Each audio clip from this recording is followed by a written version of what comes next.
કરીએ સમાચારોની, જ્યાં વકફ કાયદા અંગે હવે સુપ્રીમ કોર્ટે નિર્ણય સંભળાવવાની શરૂઆત કરી દીધી છે। જી હા, સુપ્રીમ કોર્ટમાં લાંબી સુનાવણીને ત્યારબાદ હવે નિર્ણય આવવાની શરૂઆત થઈ છે।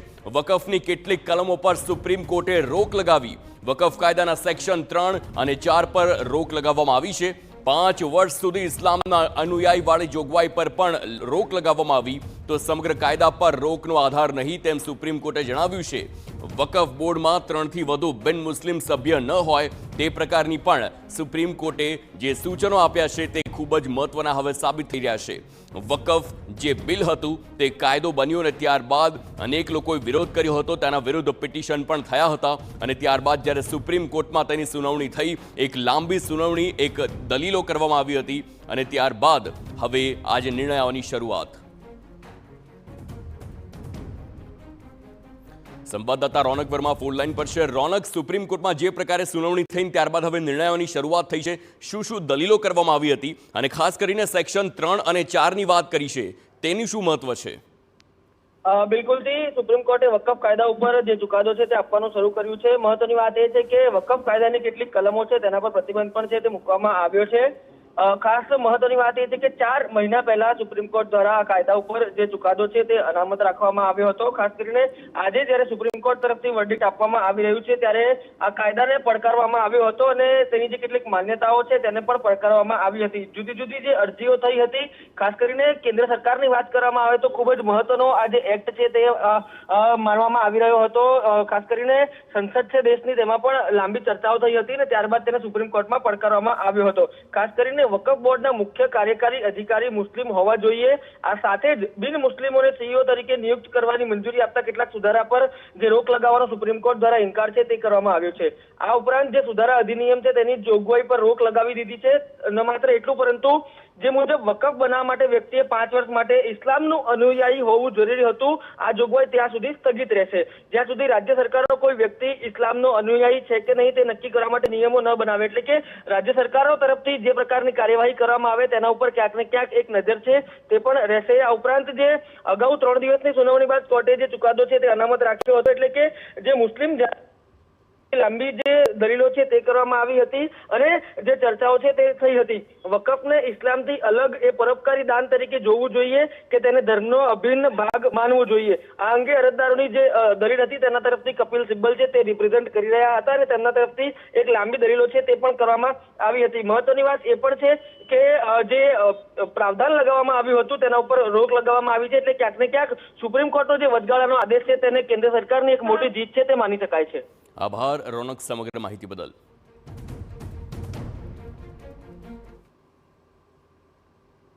उसमें 3 की संख्या नॉन मुस्लिम्स की हो सकती है, उससे ज्यादा की संख्या नहीं हो सकती है। चौथी बात जो उन्होंने कहा है कि जो भी आप किसी को कहते हैं कि इनका वक्फ प्रॉपर्टी जायज नहीं है, कानून सम्मत नहीं है, तो जो प्रोसीजर प्रिस्क्राइब्ड है वक्फ एक्ट में इंक्लूडिंग अमेंडमेंट एक्ट, उसके हिसाब से ही आप उसको उस प्रॉपर्टी से बेदखल कर सकते हैं। सर, वो जो डीएम को ज्यादा पावर दी गई थी राजस्व अधिकारी के बारे में जो कोर्ट ने कहा, देखिए उस पर उन्होंने कहा कि जो सेपरेशन ऑफ पावर है, जो पावर न्यायपालिका को दिया गया है राइट डिसाइड करने के लिए, वो पावर एग्जीक्यूटिव नहीं कर सकता है एक्सरसाइज। इसीलिए ट्राइब्यूनल को और हाई कोर्ट को जो पावर दिया गया है उसी पावर के आधार पर उसे किया जाएगा और रेवेन्यू अथॉरिटी के पावर को स्टे किया गया है। सर, आसान भाषा में कहें तो कोर्ट के फैसले के बाद क्या बदला है? देखिए, कोर्ट के फैसले के बाद बदलाव बहुत मामूली है। बदलाव सिर्फ इतना है कि अगर किसी वक्फ यूजर के प्रॉपर्टी को सरकार लेना चाहती है तो उन्हें उस प्रक्रिया से गुजरना होगा। पहले क्या था कि डिस्ट्रिक्ट मजिस्ट्रेट से रिपोर्ट लेकर के उनको उनके प्रॉपर्टी से हटाया जा सकता था, लेकिन अब उनको अपीलेट ट्राइब्यूनल और फिर कोर्ट का सहारा लेकर के ही हटाया जा सकता है। यानी कि थोड़ा समय लगेगा, लेकिन न्याय का जो पहले बिल्कुल दरवाजा बंद था उस दरवाजे को खोल दिया गया है। धन्यवाद। જે પ્રકારે એક બાદ એક સુધારા કરવામાં આવ્યા છે વકફના કાયદાના સુધારા, અને ત્યારબાદ હવે તેનું અમલીકરણ પણ જલ્દી થશે, પરંતુ અત્યારે હાલ સુપ્રીમ કોર્ટમાંથી નિર્ણય આવવાની શરૂઆત થઈ ગઈ છે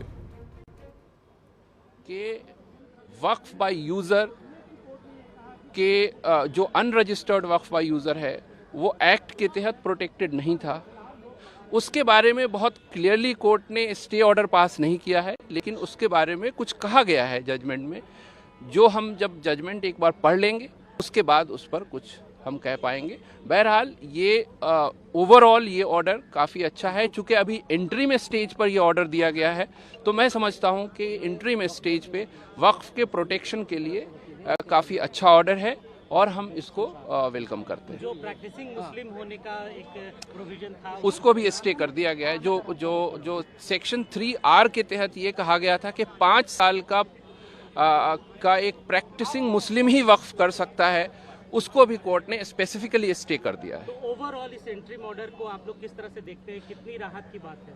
ओवरऑल मैं ये समझता हूँ कि ये काफ़ी अच्छा ऑर्डर है।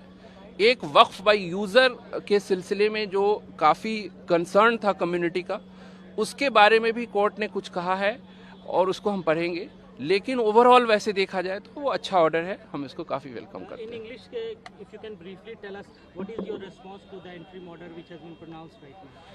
See, we consider that today's order on Waqf Amendment Act is reasonably good. તો હવે વકફની કેટલીક કલમો પર સુપ્રીમ કોર્ટે રોક લગાવી છે અને સાથે જ અલગ અલગ જે નિર્ણય લેવામાં આવ્યા છે તેની જોગવાઈઓ પર સુપ્રીમ કોર્ટની જે રોક છે અને હવે જોવું એ રહેશે કે તેનું અમલીકરણ કેવી રીતે થાય છે। વકફ કાયદાના સેક્શન 3 અને 4 પર રોક લગાવવામાં આવી છે અને ખાસ કરીને જે 5 વર્ષ સુધી ઇસ્લામના અનુયાયીવાળી જે જોગવાઈ છે તેની પર રોક લગાવવામાં આવી છે તે ખૂબ જ મહત્વની વાત છે। અનુયાયી છે કે નહીં તે રાજ્ય સરકાર નિયમ બનાવે, ઇસ્લામના અનુયાયી છે કે નહીં એ તમામને લઈને સુપ્રીમ કોર્ટે હવે રોક લગાવી। create work, that provision has been stayed. आज जो माननीय सर्वोच्च न्यायालय ने अंतरिम राहत पे विचार करते हुए बहुत स्पष्ट आदेश दिया कि जो वक्फ अमेंडमेंट की जो प्रोविजंस है उसको स्टे नहीं किया गया है। दूसरा बात उन्होंने कहा है कि जो रजिस्ट्रेशन का जो मुद्दा है उस पर भी कोई स्टे नहीं है, यानी कि जो वक्फ रजिस्टर्ड नहीं है या जिसको रजिस्टर नहीं कराया जाएगा वो वक्फ प्रॉपर्टी ट्रीट नहीं होगा। तीसरी बात उन्होंने कहा कि जो नॉन मुस्लिम्स को मेंबर बनाने की बात कही है वक्फ बोर्ड में या अपीलेट ट्राइब्यूनल में, उसमें 3 की संख्या नॉन मुस्लिम्स की हो सकती है, उससे ज़्यादा की संख्या नहीं हो सकती है। चौथी बात जो उन्होंने कहा है कि जो भी आप किसी को कहते हैं कि इनका वक्फ प्रॉपर्टी जायज नहीं है, कानून सम्मत नहीं है, तो जो प्रोसीजर प्रिस्क्राइब्ड है वक्फ एक्ट में इंक्लूडिंग अमेंडमेंट एक्ट, उसके हिसाब से ही आप उसको उस प्रॉपर्टी से बेदखल कर सकते हैं। सर वो जो डीएम को